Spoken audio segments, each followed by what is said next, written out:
বাংলাদেশের নারী উদ্যোক্তা ও ইনফ্লুয়েন্সার রুবাইয়াত ফাতেমা তনির স্বামী শাহাদাত হোসাইন ব্যাংককের একটি হাসপাতালে চিকিৎসাধীন অবস্থায় মারা গেছেন। সামাজিক যোগাযোগ মাধ্যমে তনি বিষয়টি নিশ্চিত করে জানান, ব্যাংকক সময় রাত ৩টা ৩ মিনিটে তার স্বামী তাকে চিরতরে একা করে চলে গেছেন।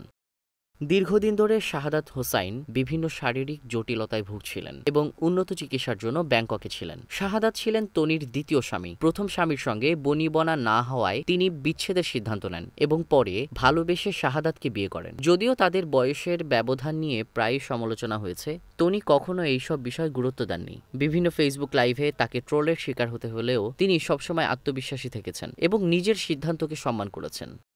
তনি বর্তমানে fashion house Sanvees by Toni এর স্বত্বাধিকারী। তার ব্যবসা সারা দেশে ছড়িয়ে পড়েছে। তিনি 12টি শোরুম পরিচালনা করছেন। ব্যক্তিগত জীবনে নানা চড়াই উতরাই পার করেও তিনি তার পেশাগত জীবন ও স্বপ্ন নিয়ে এগিয়ে চলেছেন।